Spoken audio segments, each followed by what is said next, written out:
श्री शास्त्री स्वामी Dharmaprasad JBA B.Ed college में आप सभी छात्रों और छात्राएं का हार्दिक स्वागत है।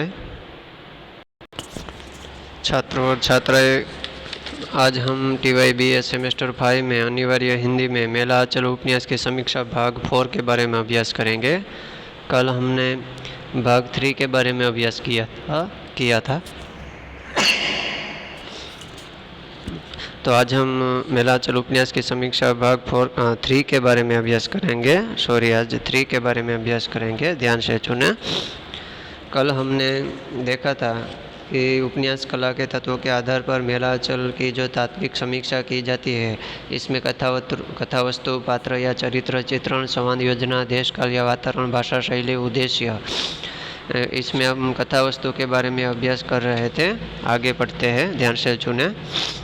अन्य गौण कथा में बालदेव की कथा भी उभर कर पाठकों के सामने आती है। स्वतंत्रता के बाद भी मेरीगंज के निवासियों की स्थिति में कोई विशेष सुधार नहीं आ पाता। कुछ पात्रों की चरित्र स्वतंत्रता के बाद बिल्कुल ही बदल जाता है, जैसे बालदेव। आज़ादी से पहले बालदेव की छाप एक गांधीवादी, ईमानदार एवं भोले भाले नागरिक की थी। आज़ादी के बाद वह व्यवस्था का हिस्सा बनकर अपने लोगों का ही शोषण करने लगता है। कालीचरण सोशलिस्ट है। वह किसानों तथा मजदूरों के होते हुए शोषण के विरुद्ध आवाज़ उठाता है। इस गांव में कुछ कम्युनिस्ट भी रहते हैं। मेरीगंज में एक मठ भी है, जिसके वृद्ध एवं अंधे महंत सेवादास के मरने पर रामदास और लरह सिंह दास महंती के लिए उन दोनों के बीच में प्रतिस्पर्धा चलती है।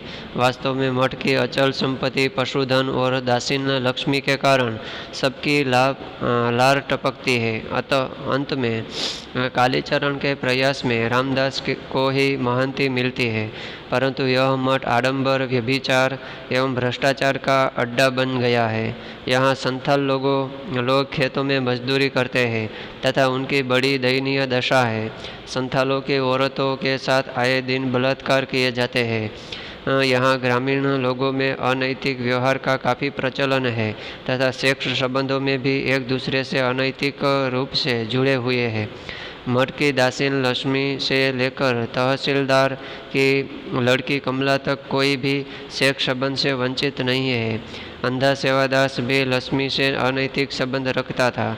लरह सिंह दास, नागा बाबा, कांग्रेसी, बालदेव आदि लक्ष्मी को प्राप्त करने के लिए लालायित रहते हैं। अंत में लक्ष्मी मठ छोड़कर बालदेव के पत्नी का दर्जा प्राप्त कर लेती है। ऐसी ही फुलिया की कहानी है। महंत रामदास का संबंध रामपेरिया से ही है। इस प्रकार मेला आंचल उपन्यास में अनेक अनैतिक संबंधों की कथा मिल जाती है। तो हम यहाँ देख सकते हैं कि मेरीगंज गांव में जो स्थिति है वो पाठकों के सामने उभर कर आती है। स्वतंत्रता के बाद मेरीगंज में जो निवासियों की जो स्थिति है, विशेष सुधार नहीं आ पाता। कुछ पात्रों का तो चरित्र स्वतंत्रता के बाद बिल्कुल ही बदला जाता है, जैसे बालदेव को ले जाए। आज़ादी से पहले बालदेव की छाप एक गांधीवाद और ईमानदार एवं भोले भाले नागरिक के रूप में थी, और आज़ादी के बाद जो उसकी श्राप हम देख सकते हैं कि कई लोगों का ही शोषण करने लगता है। कालीचरण सोशलिस्ट है। वह किसानों तथा मजदूरों के होते हुए शोषण के विरुद्ध आवाज़ उठाता है। और इस गांव में कुछ कम्युनिटी भी रहते हैं। मेरीगंज में एक मठ भी है, जिसके वृद्ध एवं अंधे महंत सेवादास के मरने पर रामदास और लरह सिंह महंती के लिए उन दोनों के बीच में प्रतिस्पर्धी चलती है। तो दूसरी ओर हम देख सकते हैं कि अंत में कालीचरण के प्रयास में रामदास को ही महंती मिलती है। यहाँ इस मठ में आडंबर, व्यभिचार एवं भ्रष्टाचार का अड्डा भी बन गया है। यहाँ संथाल लोग खेतों में मजदूरी भी करते हैं तथा उनकी बड़ी दयनीय दशा भी है।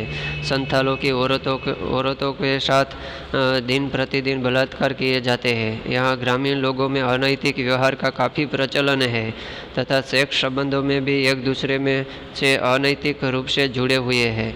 मठ की दासीन लक्ष्मी से लेकर तहसीलदार की लड़की कमला तक कोई भी सेक्स संबंध से वंचित नहीं है। अंधा सेवादास भी लक्ष्मी से अनैतिक संबंध रखता था। लरह सिंहदास, नागाबाबा, कांग्रेसी बालदेव आदि लक्ष्मी को प्राप्त करने के लिए कई लालायित रहते हैं। अंत में लक्ष्मी मर्द छोड़कर बालदेव की पत्नी का दर्जा भी प्राप्त कर लेती है। ऐसी भी फुलिया की कहानी है। महंत रामदास का संबंध रामपरिया से है।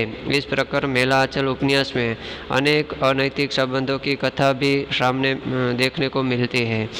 आगे देखते हैं कि उपन्यास के अंत में प्रशांत पटना में रहने वाले अपनी प्रेमिका ममता से कह देता है कि मैं यही साधना करूंगा। ग्रामवासिनी भारत माता के मेले आंचल तले डॉक्टर प्रशांत की ऐसी उदार तथा लोक कल्याण की भावना के साथ उपन्यास की समाप्ति होती है। इस प्रकार आलोच्य उपन्यास में डॉक्टर प्रशांत और कमला के साथ साथ अनेक छोटी छोटी कथाएं हैं और उन सबका गुम्फन करके मेरीगंज के बिखरे जीवन को अभिव्यक्त की गई है।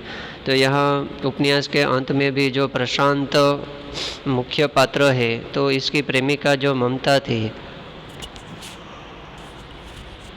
उसको वह कह देता है कि मैं यही साधना करूंगा ग्रामवासियों के साथ। और भारत माता के मेले आंचल तले डॉक्टर प्रशांत की इसी उदार तथा लोक कल्याण की भावना के साथ उपन्यास की समाप्ति भी होती है। इस प्रकार आलोच्य उपन्यास में डॉक्टर प्रशांत और कमला के साथ अनेक छोटी छोटी कथाएं भी देखने को मिलती है। सबका गुम्फन करके मेरीगंज में के बिखरे जीवन को अभिव्यक्त की गई है। इसके बाद दूसरा पात्र या चरित्र चित्रण के बारे में हम पढ़ते हैं कि उपन्यास के कथा रूपी शरीर को गति प्रदान करने वाले अवयव को प्राप्त कहते हैं। पात्रों के द्वारा ही उपन्यास के विकास क्रम को आगे बढ़ाया जाता है। उपन्यास के पात्र सजीव, स्वाभाविक तथा सहज होने चाहिए। इस दृष्टि से परखा जाए तो मेला आंचल उपन्यास की चरित्र सृष्टि समृद्ध है। समीक्षीय उपन्यास में 3 प्रकार के पात्र मिलते हैं: उच्च वर्ग के, मध्य वर्ग के एवं निम्न वर्ग के। उच्च वर्ग के पात्रों में डॉक्टर प्रशांत का नाम आता है, तहसीलदार विश्वनाथ प्रसाद, ठाकुर रामकृपाल सिंह और खेलावन यादव। मध्यम वर्ग के पात्रों में मालदेव, लक्ष्मी, दासीन तथा कालीचरण आते हैं और निम्न वर्ग के पात्रों में फुलिया, रामपरिया, खलासी, नागाबाबा, सुमरितदास, बावनदास आदि आते हैं। किंतु मेला आंचल उपन्यास के डॉक्टर प्रशांत, कालीचरण, विश्वनाथ प्रसाद, बावनदास और लक्ष्मी दासीन महत्वपूर्ण पात्र है।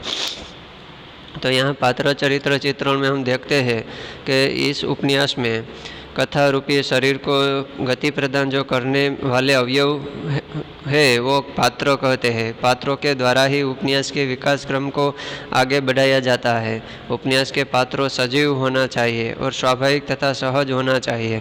इस दृष्टि से परखा जाए तो मेला आंचल उपन्यास में पात्र सृष्टि समृद्ध है। समीक्षीय उपन्यास में 3 प्रकार के पात्रों देखने को मिलते हैं: उच्च वर्ग के पात्र, मध्य वर्ग के पात्र और निम्न वर्ग के पात्र। तो उच्च वर्ग के पात्र में डॉक्टर प्रशांत, तहसीलदार विश्वनाथ प्रसाद, ठाकुर रामकृपाल सिंह और खेलावन यादव का नाम आता है। और मध्य वर्ग के पात्रों में बालदेव, लक्ष्मी, दासीन तथा कालीचरण का नाम देखने को मिलते हैं। और निम्न वर्ग के पात्रों में फुलिया, रामपरिया, खलासी, नागाबाबा, सुमरितदास, बावनदास आदि को निम्न वर्ग के पात्रों में समावेश किया जाता है। तो यहाँ मेला आंचल उपन्यास में मुख्य पात्रों के रूप में डॉक्टर प्रशांत, कालीचरण, विश्वनाथ प्रसाद, बावनदास और लक्ष्मी दासीन महत्वपूर्ण पात्र के रूप में सामने आते हैं। तो डॉक्टर प्रशांत वो मानवता तथा सेवा की प्रतिमूर्ति है।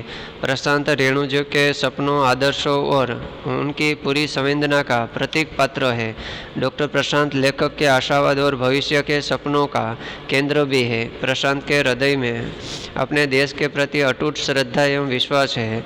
इसी कारणवश वह देश में रहकर ही डॉक्टरी करता है, चूँकि विदेश तक नहीं जाता। संवेदनशीलता उनके चरित्र में कूट कूट कर भरी हुई है, तभी तो वह कमला के साथ जीवन भर के बंधन में बंध जाता है। डॉक्टर प्रशांत मेरीगंज आकर उस गांव की मिट्टी से प्यार करने लगता है। अतः वह अपनी प्रियतमा ममता से स्पष्ट शब्दों में भी कहता है कि ममता, मैं फिर काम करूँगा, इसी गांव में मैं प्यार की खेती करना चाहता हूँ। आंसू सी भीगी हुई धरती पर प्यार के पौधे लहलहाएंगे, मैं साधना करूँगा ग्रामवासिनी भारत माता के आंचल तले। अंत में अतः जन्म से लेकर मेरीगंज में बसने की उसकी पूरी कहानी आत्मीयता एवं विश्वसनीयता से भरी हुई है। तो यहाँ डॉक्टर प्रशांत का पात्र जो है वो एक मानवता और सेवा के प्रतिमूर्ति के रूप में सामने आते हैं। प्रशांत रेणु जी के सपनों, आदर्शों और उनकी पूरी संवेदना का एक प्रतीक के रूप में यहाँ देखने को मिलता है। डॉक्टर प्रशांत जो लेखक के आशावाद और भविष्य के सपनों का केंद्र भी है, क्योंकि प्रशांत के हृदय में अपने देश के प्रति अटूट श्रद्धा एवं विश्वास भी है।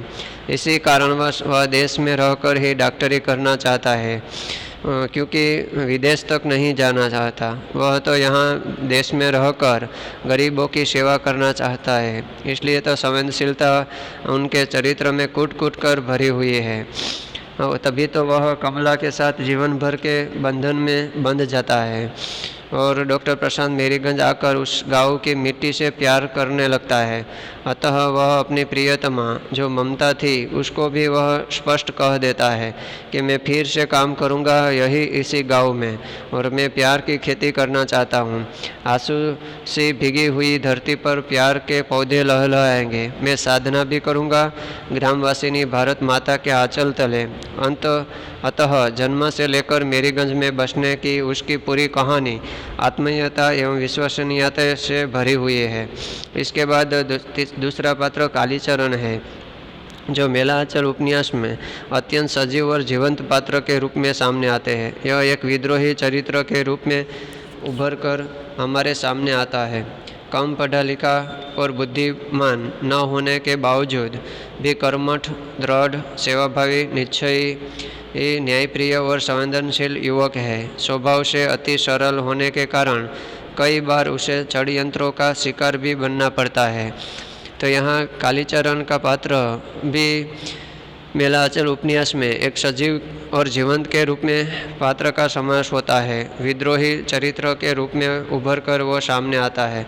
कम पढ़ा लिखा हुआ है, लेकिन बुद्धिमान न होने के बावजूद भी कर्मठ है, दृढ़ और सेवाभावी भी है, निश्चयी है और न्यायप्रिय भी है और संवेदनशील युवक भी है। स्वभाव से अति सरल होने के कारण कई बार उसे षड्यंत्रों का शिकार भी बनना पड़ता है। हाँ, तो छात्र और छात्राएं, आज हम मेलाचल उपन्यास की समीक्षा भाग 3 के बारे में यहाँ तक अभ्यास रखेंगे। कल हम मेलाचल उपन्यास की समीक्षा भाग 4 के बारे में अभ्यास करेंगे। अस्तु।